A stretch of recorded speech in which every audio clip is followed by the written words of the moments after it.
kulanti wacan oo wanaagsan idil ahaantiinba akhyaarta hawada nagala socotay meel kaste oo aad joogtaanba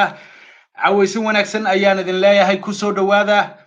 warbixin kooban oo maqal iyo muuqaal isugu jirta oo aanu ku soo qaadanayno kooxda TPLF oo soo bandhigtay kumanaan ciidana iyo waliba saldhigyada military ama saldhigyada ay haatan ku tababartaan ciidamada duurka ku jira ee dagaalka kula jira ciidanka dalkaasi Ethiopia iyo waliba ciidanka dalka Eritrea iyo maleeshiyaadka kale kooxda TPLF oo indhawaalaba saaxada ka maqnayd warbaahintana aan si weyn loogala soconin dhaqdhaqaaqyadooda military iyo kuwooda siyaasadeed ayaa haatan waxa ay bilaabeen inay ismuujiyaan waxaana ay soo bandhigeen saldhigyada ay ku leeyihiin buuraha kala duwan ee ku yaala deegaanka Tigreega qaar ka mid ah buurahaasi ayaa waxa ku jira ababa tababar oo oga socda kumanaan dhalinyaro ah oo ka soo jeeda qoomiyadda Tigreega kuwaasi oo loo carbinayo ka qayb qaadashada dagaalka ay kula jiraan ciidamada militariga dalka Ethiopia iyo xulafadooda kooxda TPLF waxa ay soo bandhigeen ciidamo aad u tiro badan oo dhalinyaro ah kuwaasi oo ay muuqata haatan in ay yihiin dhalinyaro loo carbinayo ka qaybgalka dagaalka dhiiga badani uu ku daadanayo ee kala dhaxeeya ciidanka dalka Ethiopia iyo xulafadooda waxa xusid mudan in dhalinyaradaasi ay ku sugan yihiin dhul qarfa ah buuraley ah oo aad dareemayso adkaanta iyo waliba sida uu dhulkaasi u yahay dhul aad iyo aad ay u adag tahay in lagu noolaado amaba uu bini aadan ku noolaado iyada oo muuqaal ayaan idin soo gudbin doonaa balse sawirkan ayaa kamid ah oo aan ka soo qaadnay dhalinyarada tirada badan ee ka tirsan ciidanka cusub ee kooxda TPLF ay qoratay halkaasi oo ay ciidanka ku guubaabinayaan kooxaha fanka iyo dhinaca maaragtay guubaabada u qaabilsan kuwaasi oo heeso iyo waliba waxyaabo kale oo ay dhiigooda ku dhaqaajinayaan halkaasi uga sheegaya ama uga qaadaya arrintani ayaa waxa ay muujinaysaa diyaar garowga dagaal ee kooxda TPLF haatan ay isugu diyaarinayso in ay kala hortagto ciidamada kala duwan ee ku sugan deegaanka Tigreega iyadoo saacadihii la soo dhaafayna ay soo baxayeen dagaalo dhiig badani ku daatay oo dhex maray ciidamada dalka Ethiopia iyo xulafadooda iyo ciidanka kooxda TPLF waxaana soo baxaya in ay meelo kala duwan oo muhiim ah ay la wareegeen maleeshiyaadka kala duwan ee kooxda TPLF ciidamo badan oo kuwa tababarka dhameystay ah ayaa sidoo kale aan halkan idinku soo gudbin doonaa oo iyaguna ku qulqulaya magaalooyinka deegaanka Tigreega qaar kamid ah walow aan sheegi karin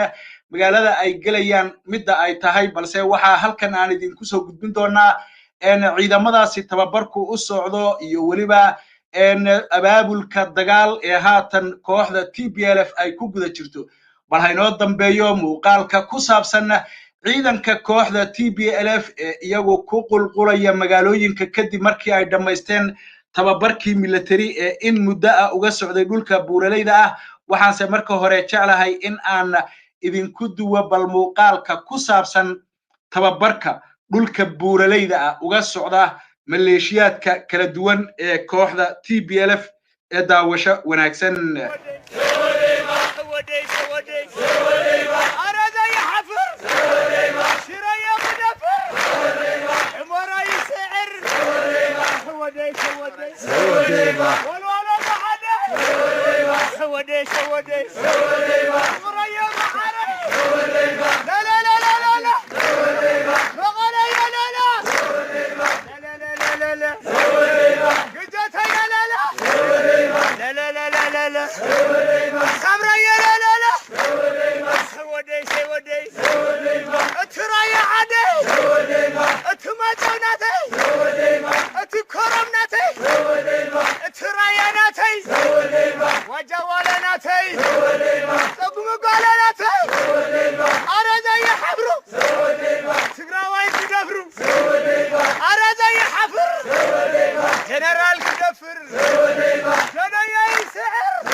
يا عربنا ما يكن قالنا فرم حدنا ما يسروا قدنا سودي اتقزعناتي اترسيناتي تتحفتيناتي سودي سمالي اتحجبنا مالي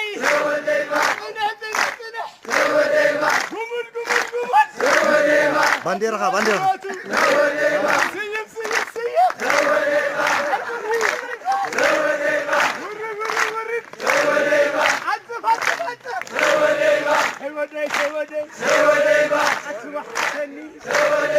لكاتي تواني كما يريني بانديرها حولني وكل زرني سودي شريف معاري سودي أروح اللي حول سودي تعود سودي تحولناتي سودي سبرينيناتي كبس كايناتي سودي اتدسكناتي اتبرينات عبولو ردات اتكلم شربات يا بولو ردات سودي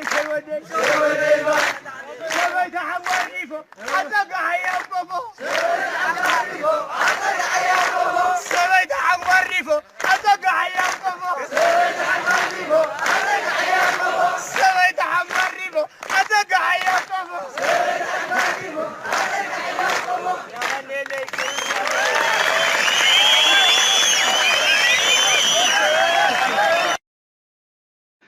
waa tahay khiyaarta hawada nagala socotay meel kaste oo aad joogtaan baa soo dhawaada ayaan mar kale idin leeyahay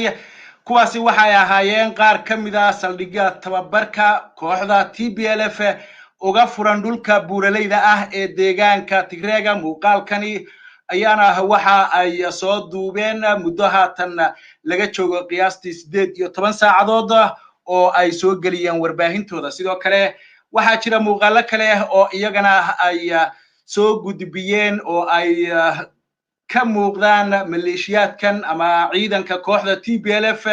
oo ku qulqulaya magaalooyinka kala duwan ee kamida deegaanka Tigreega inkastoo oo aan fahmaynin luqadooda ay ku hadlayaan iyo goobta ama magaca magaalada haddana waxa muuqanaysa maleeshiyaad tiro badan oo aad u tiro badan oo ku maaragtay huleelaya meel magaalo ah ku sii socda oo dadkiina uu garab marayo oo ay maaragtay ku sii jeedaan meesha magaalooyinka waxa jira warar iyaguna soo baxaya oo aan dabagal ku hayno kuwaasi oo muujinaya in ay la wareegeen qaybo kamid ah magaalooyinka muhiimka ah ee deegaanka Tigreega dhaqdhaqaaqa ciidan ee kooxda TPLF iyo waliba soo bandhigida saldhigyadooda ciidanka ayaa waxa ay muujinaysaa in haatan mar kale ay soo dhiiranayso kooxdii TPLF kadib dhawaaqa iyo waliba qayladhaanta beesha caalamka ee sida weyn haatan warbaahinta dunidu ay u hadalhayso iyada oo Mareykanka iyo waliba midowga Yurubna ay ka fakarayaan sidii deegaanka Tigreega loo geyn lahaa ciidamo ka madax bannaan dalka Ethiopia kuwaasi oo aan filayo saacadaha inagu soo foolne in ay soo shaacin doonaan amaba ay sheegi doonaan Mareykanka iyo midowga Yurub oo iyagoo haatan hormuud u ah olole la doonayo in wax lagaga qabto deegaanka Tigreega xaaladda ka taagan xogayaha arrimaha dibadda iyo madaxweynaha midowga Yurub ayaa xogayaha arrimaha dibadda ee Mareykanka Antony Blinken ayaa si cad waxa uu u sheegay in ay waajib tahay in la geeyo deegaanka Tigreega ciidamo amniga suga oo badbaadiya dadka Tigreega halka madaxweynaha midowga Yurubna uu sheegay inay ka fakarayaan in cunaqabatayn lagu soo rogo dalka Ethiopia si loogu khasbo qorshayaasha ay midowga Yurub iyo Mareykanku haatan hormuudka u yihiin siday dooniba ha ahaatee kooxda TPLF waxa ay durba muujisay dhiiranaan dheeriya iyo waliba dhaqdhaqaaqyo military iyo guluf dagaal oo meelo kala duwan ay ku qaadeen oo soo baxaya haatan meelal ay la wareegeen sida ay dooniba ha noqoto waxba yaanan hadalka idinku daalinayna bal hadda mar kale aan idinla wadaago cutubyo ka tirsan maleeshiyaadka cusub ee kooxda TPLF oo iyagu laami dheer fayl maaragtay ku socda oo ku sii socda meel magaalo ah waxaa xusuusin mudan in dadka hadda muuqanaya intooda badan ay yihiin sida muuqata dad dhar shacaba qaba oo maxaan ku yiraahdaa to aan dhar ciidan wadanin intooda badan marka laga reebo qayb yar oo kooban oo dhar shacaba ayay qabaan waxay iska wataan jawaano iyo caagado iyo maxaan ku yiraahdaa to qoryo iyo biro dheer iyo yaani waa dareemi kartaa waa dadkii xoolo dhaqatada ama beeralayda ama reer miyiga iska ahaa oo la soo salkiciyay oo ku khasbanaaday in ay dagaalamaan bal hadda daawasho wanaagsan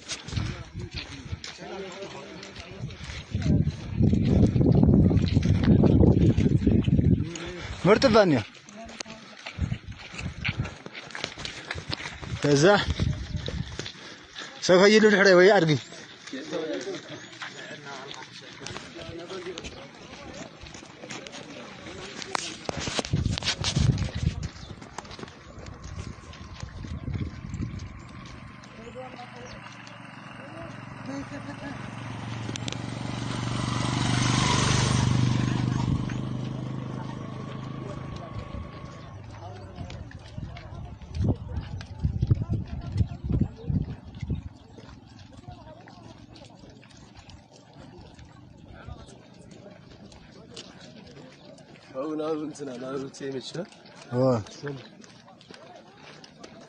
كتنا حوزينا متى ونركب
تقراي تعوتي من جيزة تقراي تعوتي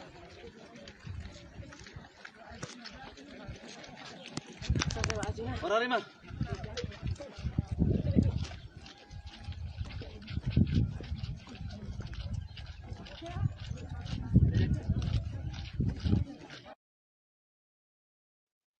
وتهاي خيارته iyo saaxiibada hawada nagala socda oo meel kaste waad joogtaanba mar kale ayaan idin leeyahay cawaysin wanaagsan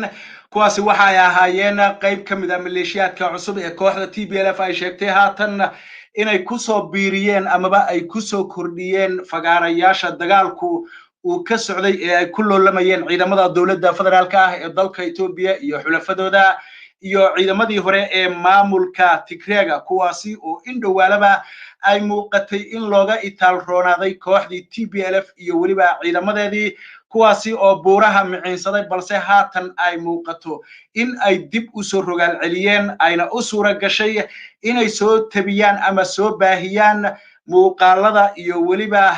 saldhigyada ciidan ee haatan ay ku tababarayaan maleeshiyaadka ay ku soo kordhinayaan amaba ku soo xoojinayaan fagaarayaashii ama goobihii horay ay ugu hardamayeen ciidamada dawladda dalkaasi Itoobiya xulafadeeda iyo waliba ciidanka maamulka Tigreega sida ay dooniba ha noqotee maalmihii la soo dhaafay ayaa waxa socday dagaalo culus oo labada dhinac khasaare baaxad leh uu kala gaadhay waxaana aan arkaynay boqolaal dad shacaba oo u badan dhalinyaro oo ka soo jeeda qoomiyadda Tigreega kuwaasi oo si wadar ah loo xasuuqayo si weyna u gilgishay guud ahaanba indhaha caalamka taasi oo horseeday in dawladda Mareykanka iyo waliba qaramada midoobay iyo midowga Yurub ay qayladaan afka ku shubtaan iyaga oo waliba bilaabay cadaadiskii ugu cuslaa ee abid Ethiopia lagu saaro in ay wax ka bedesho xaaladda guud ee dalkaasi Ethiopia waxa dhawaan xogayaha guud ee arrimaha dibadda dawladda Mareykanku uu dhagaha ugu shubay ra'iisul wasaaraha dalka Ethiopia inaanay marnaba aqbali doonin Mareykanku waxa ka socda deegaanka Tigreega oo uu ku sheegay dabargoyn iyo istirsifayn lagu hayo dadka asal ahaan ka soo jeeda qoomiyadda Tigreega isagoo oo waliba si gaar ah farta ugu fiiqay deegaamada ama gobolada galbeed ee labada ah ee gebi ahaanba laga barakiciyay dadkii ku dhaqnaa ee ka soo jeeday qoomiyadda Tigreega sidoo kale waxa uu carabka ku adkeeyay in laga saaro deegaanka Tigreega gebi ahaanba ciidamada dalka Eritrea iyo waliba ciidanka maamulka ahmaarada kuwaasi oo uu sheegay in ay saldhig u yihiin mashaqada ka aroosan deegaanka Tigreega waa sida uu hadalka u dhigay khiyaarta iyo saaxiibada hawada nagala socdo meel kasta oo aad joogtaanba waxaan idin leeyahay barnaamijkii koobnaa ee aanu ku milicsanaynay dhaqdhaqaaqa cusub ee kooxda TPLF ay ka bilowday deegaanka Tigreega intaasi ayaan ku soo afjaraya waa Galad Xasan oo idin leh tan iyo is arag maqal